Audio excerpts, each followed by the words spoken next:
I've got the top 10 must-adds in fantasy basketball coming up next on Beat the Odds. Don't go anywhere. Hello, sports fans, and welcome back to another episode of Beat the Odds. I'm going to count down the top 10 must-adds in fantasy basketball. If you enjoy this type of content, please smash that like button, and a special thanks go to our new subscribers who have been watching these episodes as you have increased the time viewed by subscribers by 3% since last week. Also, leave a comment on a player that you think deserves to be on this list. To qualify for the list, all players must be owned in at least 60% of leagues. This episode is brought to you by Thrive Fantasy Sports. Use the promo code BEATTHEODDS to double your first deposit up to $250. And first-time users get a free square. Like on Friday, if you had bet on Jalen Brunson scoring 1 point in his matchup against the Phoenix Suns, then you would have won. Let's dive right into number 10. We've got Obi Toppin, 51% owned, 23 minutes per game over the last 2 weeks, 12.2 points, 4.2 rebounds, 1.3 assists, 1.7 threes, 0.2 steals, 1.2 blocks, 0.5 turnovers, and 64% shooting from the field and 78% from the line. Toppin has been irregular in the starting lineup for the league's best offense. His own offensive repertoire isn't that diverse, but you can count on him rim running and getting easy dunks off of Tyrese Halliburton's lobs. His fantasy X factor is his three-point shooting. If he's knocking them down at a high clip, Toppin quickly becomes a solid fantasy contributor. To number 9 we go. We have Goga Bitadze, 35% owned over the past 2 weeks. He's got 25 minutes per game, 10.4 points, 6.8 rebounds, 1.6 assists, 2 blocks, 1 turnover per game, 70% shooting from the field, and 60% from the line. The injury to Wendell Carter Jr. has really offered an opportunity for Bitadze to shine. He's turned into an efficient scoring big with 2 block per game potential each night. Now, his tenure in the starting lineup may get a little messy once Wendell Carter Jr. returns, which could be within the next week. But until that happens, I would roll with Goga with confidence. Let's go to number 8. We got Saddiq Bey, 60% owned over the past 2 weeks. He had 38 minutes played, 15.3 points, 8 rebounds, 1.8 assists, 2.2 threes, 0.7 steals, 0.2 blocks, 0.8 turnovers on 43% shooting from the field and 81% from the line. Bey continues to get an overly healthy amount of minutes, which is fantasy gold, even if the player's skill level is a little lower than his peers. He had been struggling a bit with the shot, hitting over 36% of his field goals only once in his last 5 games, but despite that, he has developed more to his game than just the scoring, as he has been showcasing his rebounding skills of late. Jalen Johnson is still out for a bit, so use Bey in your lineups for now. Let's go to number 7. We got Jalen Suggs, 56% owned. Over the last 2 weeks, he had 21 minutes per game, 9.5 points, 2 rebounds, 1.8 assists, 2 threes, 0.8 steals, 1 block, 1.8 turnovers on 51% shooting from the field and 100% from the line.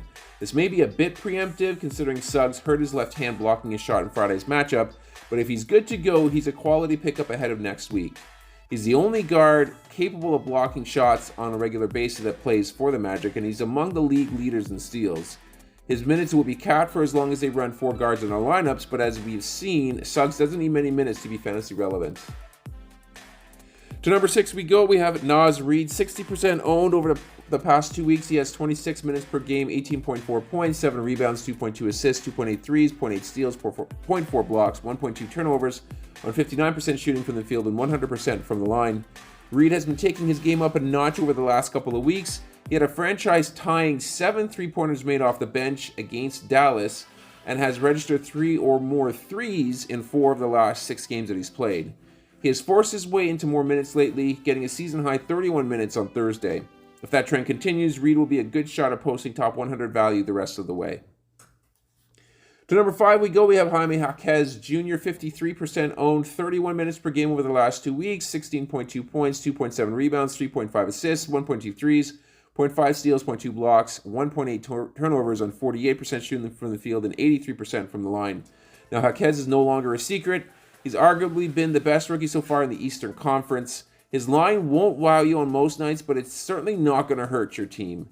A rookie that offers a high floor is not common, but that's what we are seeing out of Jaquez.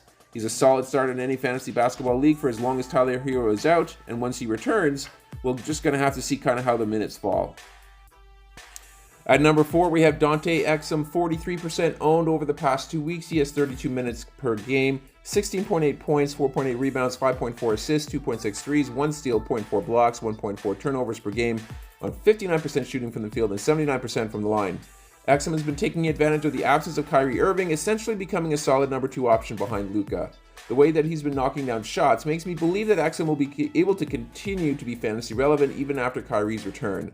Not being the primary ball handler helps shield Exum from turnovers as well. He's been flat out playing out of his mind and is certainly worth the roster spot. Let's move to number 3. We have Scoot Henderson, 59% owned, 28 minutes per game over the past 2 weeks, 15.6 points, 3.2 rebounds, 5.2 assists, 1.4 threes, 0.6 steals, 0.4 blocks, 2.8 turnovers per game on 40% shooting from the field and 75% from the line. It really feels like this is going to be the last call on Scoot. His ownership dropped due to his shooting struggles and injuries to begin the season, but it seems as though they may be in the rearview mirror now. Scoot posted a 20-point, 10-assist double-double against Utah this past week, which kind of speaks to his skill set. That's what I'm kind of betting on. I'm going to be collecting his shares wherever I find them on the waiver wire. To number 2 we go. We have Tari Eason, 50% owned, 23 minutes per game over the past 2 weeks, 12 points, 9.8 rebounds, 1.8 assists, 1.3 threes, 1 steal, 0.8 blocks, 1.5 turnovers per game, on 47% shooting from the field and 71% from the line. Fantasy basketball favors hustle players as they seem to be more capable of picking up stats that could be crucial in both points and category leagues. Eason has one of the biggest engines in the game, and that's paying dividends for those managers who were able to get in on him early. Like so many other hustlers on this list, Eason never has needed many minutes to be fantasy relevant. If any starting bigs on Houston gets injured, then Tari Eason becomes fantasy gold.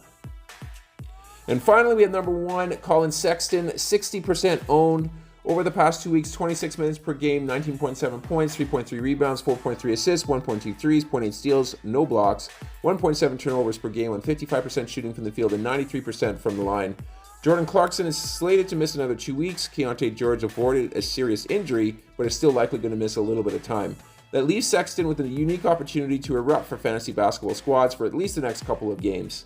He's going to score a ton, but he's not going to be a lock to be a massive contribution in really any other category. Regardless, Sexton is a must-add, so if he's available on your wire, do not hesitate. And that's going to do it here for this episode. I hope you guys enjoyed it. If you did, please like the video and, of course, subscribe to the channel for more content like this. I'm going to sign off for now, but I'm going to catch you guys on the next episode.